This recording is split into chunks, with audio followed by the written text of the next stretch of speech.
deadly riots over the government's plan to avoid defaulting on its loans. Is that the unemployment keeps rising, and it has to keep rising just because you have an excess supply of goods, which is this is all borrowed money that our and that kids debt is owned by banks in other countries. issuing about $1 trillion Still knows in a lot. bonds. Including right here at home. In the form of a convenient personal loan.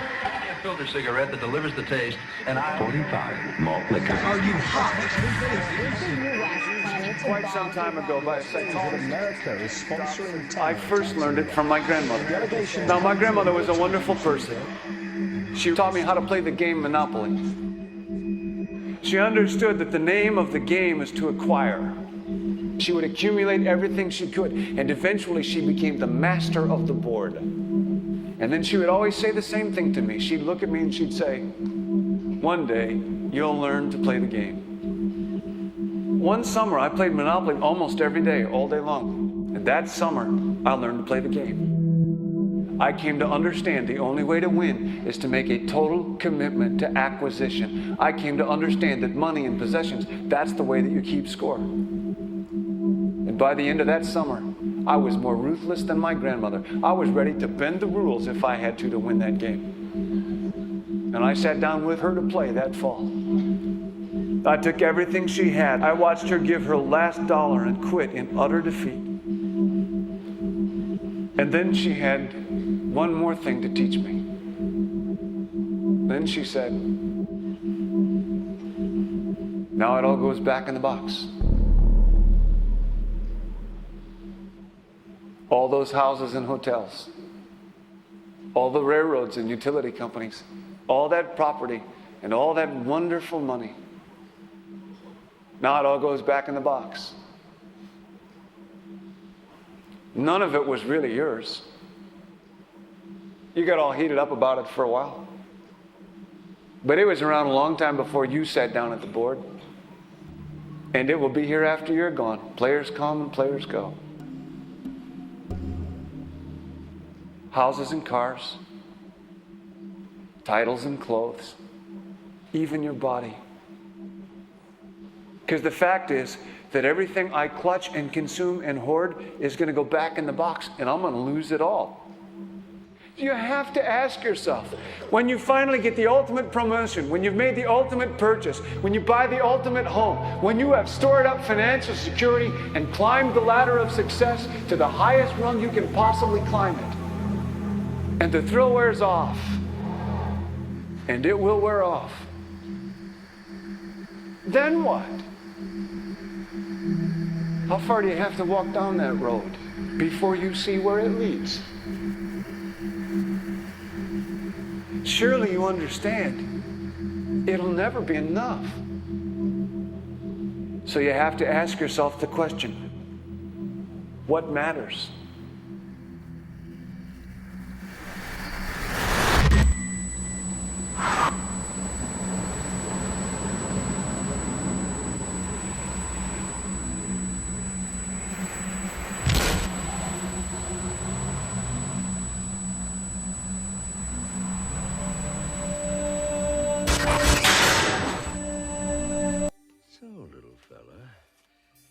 Your way to the Southern Oracle? Yes, but it's hopeless. It's too far away. Oh, I wouldn't necessarily say that.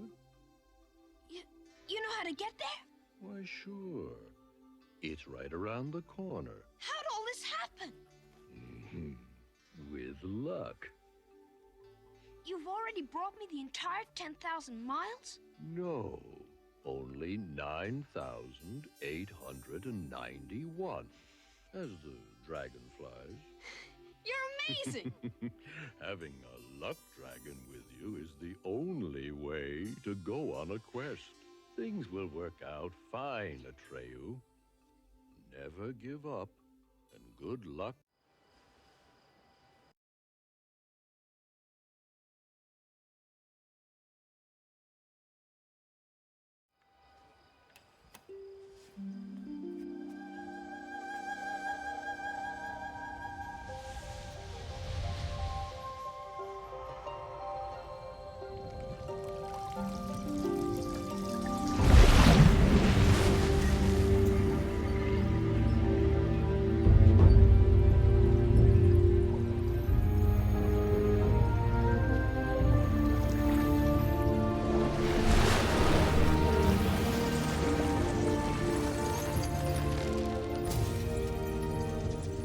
passage to Talo is guarded by a moving maze. But there's a direct path through the forest that only opens once a year, on Qingmingjie. To get through, you need to know the route and the exact time it opens.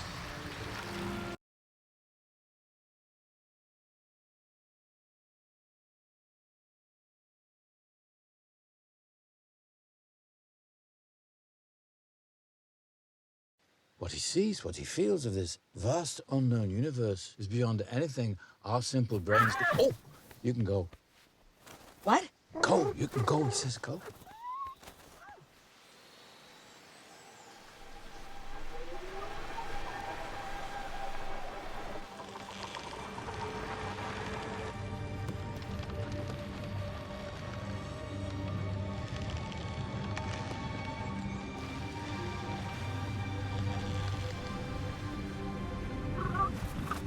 You should speed up.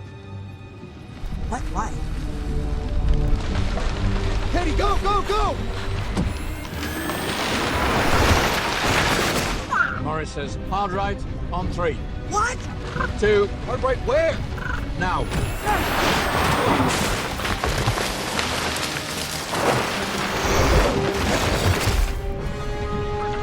And left.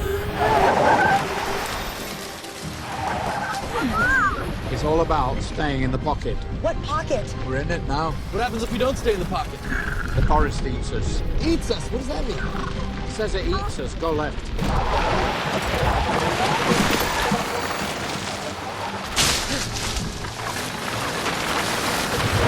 Watch your back!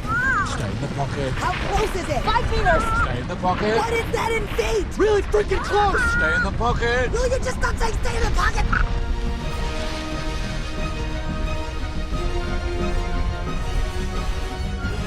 One last right, then straight on to the end.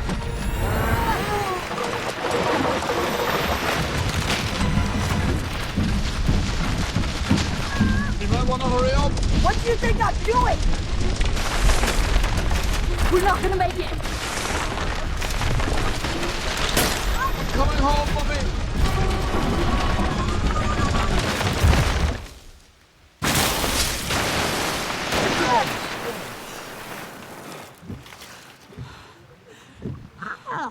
Morris says, great job, everyone. Some plants spend their lives stealing from other plants and are known as parasites. Parasites are organisms that derive some or all of their nutrients from other organisms in a way that is not mutually beneficial. Mistletoe is a parasitic plant. It can only exist by growing on another tree, as it has no roots. Mistletoe grows on branches of host trees, tapping into the plant's transport system to steal water and sugary sap. Most mistletoe species have green leaves, enabling them to manufacture some food by photosynthesis. But many parasitic plants can't even manage that. This dodder vine is germinating. A totally parasitic plant, its seeds must quickly find a host or they will die.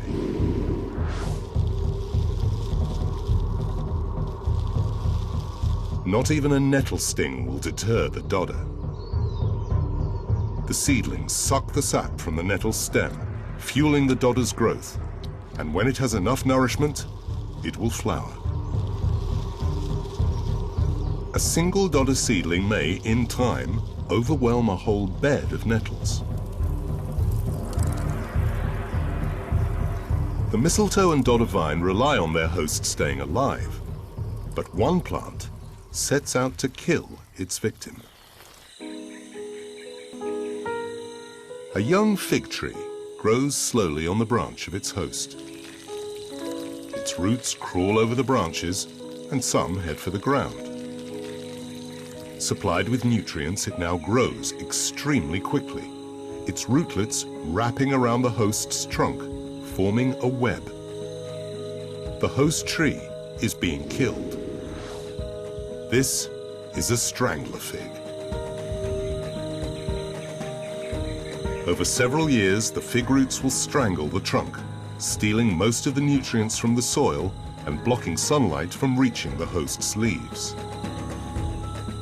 The host tree will eventually die. As its trunk rots away, the fig remains standing, as its roots have formed a hollow cylinder strong enough to support it. The plant world is filled with parasitic plants, some just looking for an easy ride, but others are out to kill.